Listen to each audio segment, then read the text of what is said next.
Vous venez de recevoir la nouvelle que vous attendiez depuis des mois. Une promotion, une réponse positive, un projet qui vous a été confié. Mais au lieu de la fierté, c'est autre chose qui monte.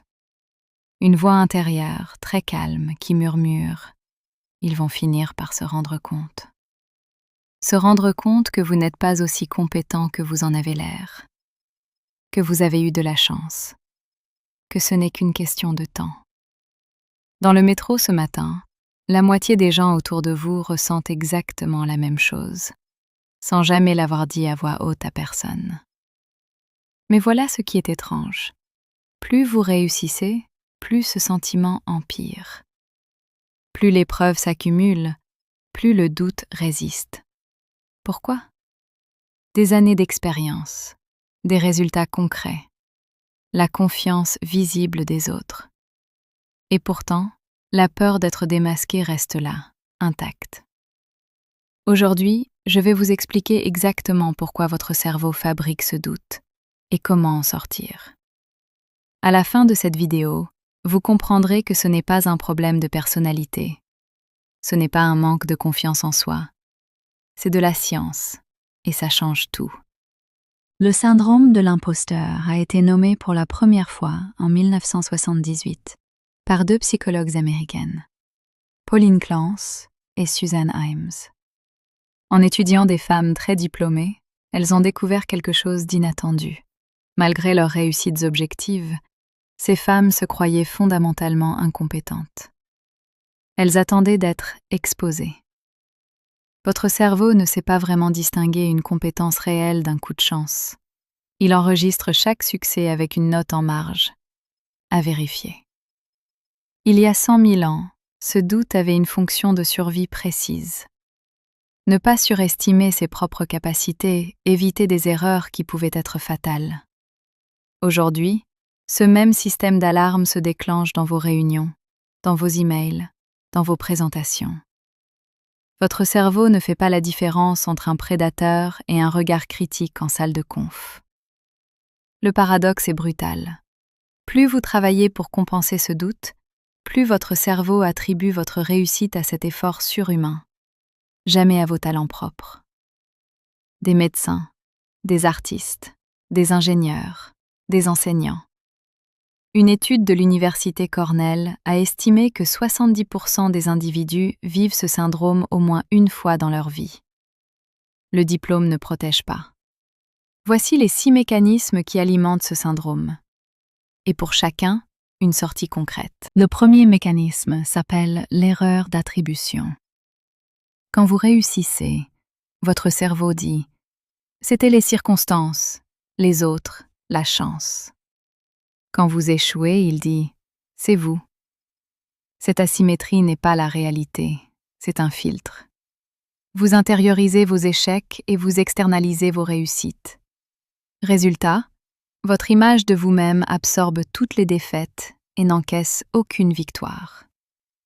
Des chercheurs de Stanford ont observé que les personnes souffrant d'imposteurisme attribuent leur réussite à des causes externes, même lorsqu'on leur présente des preuves répétées et objectives de leurs compétences. Sophie a eu le meilleur score de sa promotion. Quand ses amis lèvent leur verre ce soir-là, elle murmure « Vous savez, l'examen était moins dur que d'habitude. » Elle ne peut pas simplement recevoir. Commencez à noter vos réussites.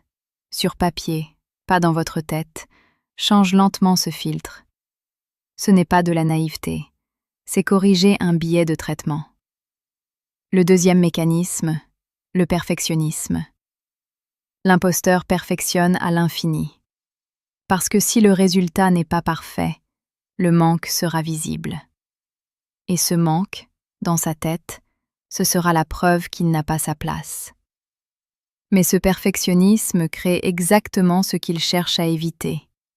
La procrastination, la surcharge, puis un travail bâclé qui semble confirmer la peur initiale.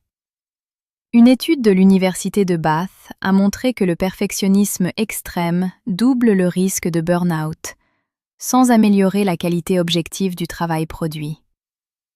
À la boulangerie du coin, Le croissant à 1,30 € n'est pas parfait.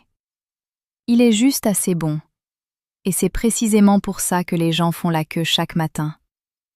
Bon et livré bat parfait et jamais terminé. C'est vrai pour les viennoiseries. C'est vrai pour votre rapport, votre projet, votre email. Le troisième mécanisme, la comparaison.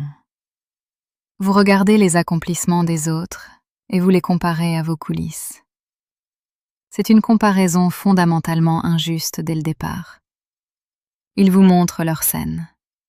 Vous connaissez vos répétitions ratées, vos nuits sans sommeil, vos 3 heures du matin à douter. La comparaison se fait entre votre envers et leur endroit. Sur le groupe WhatsApp d'anciens camarades, Karim annonce qu'il lance sa start-up. Et ce doute familier remonte. Et moi, qu'est-ce que j'ai vraiment fait de ma vie? Le psychologue Leon Festinger a démontré en 1954 que l'humain évalue naturellement sa propre valeur par comparaison sociale. Un mécanisme utile à l'état naturel, qui s'emballe complètement à l'ère des réseaux. La comparaison n'est juste que si les conditions de départ sont identiques. Elles ne le sont jamais. Votre trajectoire est la seule référence qui ait du sens. Le quatrième mécanisme, c'est le cycle lui-même, et c'est le plus insidieux. Pauline Clance a cartographié ce cycle avec précision. Un nouveau défi arrive, l'anxiété monte, vous surpréparez ou vous évitez, et quand vous réussissez, vous attribuez ça à l'un ou à l'autre. Jamais à vous. Le problème central. Le succès ne renforce pas la confiance. Il est immédiatement neutralisé, court-circuité, avant d'atteindre l'estime de soi. Marc a passé 40 heures sur une présentation que ses collègues auraient bouclée en 10. Il a brillé. Sa conclusion personnelle? J'ai juste travaillé plus que les autres. Je n'aurais pas pu faire autrement. La neuroscience explique le mécanisme. Votre amygdale, le centre de l'alarme, inhibe le cortex préfrontal qui traite les preuves rationnelles. L'anxiété écrase la logique avant qu'elle n'arrive. Reconnaître le cycle est la première étape pour en sortir. Nommer ce qui se passe, à voix haute ou par écrit, crée une distance. Et cette distance est le début de la liberté. Le cinquième mécanisme, l'incertitude d'appartenance. Vous êtes dans la salle, mais vous avez l'impression de ne pas vraiment en faire partie. Comme si votre présence là était une erreur administrative qu'on n'a pas encore détectée. Ce sentiment est particulièrement intense chez les premiers de leur famille à atteindre un certain niveau.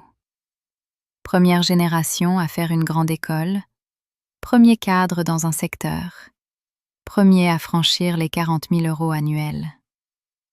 Une étude de Stanford a révélé quelque chose de frappant.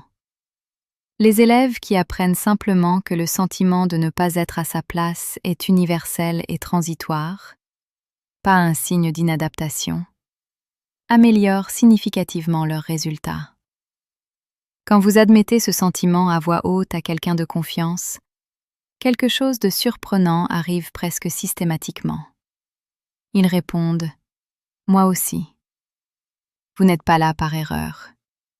Quelque chose en vous a convaincu les autres, même si vous ne voyez pas encore très clairement ce que c'est. Le sixième mécanisme est peut-être le plus puissant, le silence. Le syndrome de l'imposteur se nourrit du secret. Vous ne le dites pas, parce qu'admettre ce doute semble le confirmer. Parce que si vous le prononcez, quelqu'un risque de vous croire. Mais ce silence crée une illusion collective. Tout le monde croit être le seul à douter.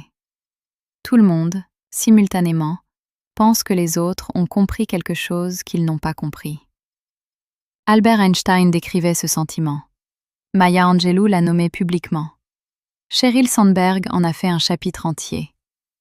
Si eux doutaient de leur légitimité, que dit ça de ce doute? Une étude KPMG de 2020 a révélé que 75% des femmes cadres dirigeantes ont vécu le syndrome de l'imposteur, et que 85% d'entre elles n'en avaient jamais parlé à personne dans leur entourage professionnel. La vérité que le silence recouvre, tout le monde improvise un peu. Tout le monde a des lacunes. La compétence, ce n'est pas l'absence de doute. C'est naviguer malgré lui. Alors, que faites-vous maintenant, aujourd'hui, avec tout ça? Ce soir, ouvrez un carnet et notez 3 choses que vous avez réussies cette semaine.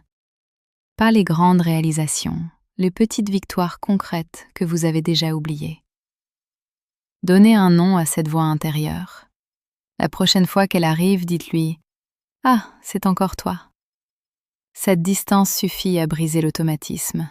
Ce n'est pas vous, c'est un vieux programme qui tourne en arrière-plan. Dites-le à une personne de confiance, pas pour qu'elle vous rassure, pour que vous entendiez votre propre voix le prononcer. La lumière fait fondre les ombres. C'est vrai en physique, c'est vrai en psychologie. Ce n'est pas un problème de caractère, ce n'est pas un manque de volonté. C'est un câblage neuronal ancien qui ne s'est pas mis à jour. Votre cerveau fait ce qu'il croit être le bon travail. Il a juste besoin d'un meilleur manuel. Douter de soi n'est pas la preuve que vous êtes une fraude. C'est souvent la preuve que vous prenez ce que vous faites au sérieux. Dans les commentaires, dites-moi, lequel de ces 6 mécanismes vous a le plus parlé?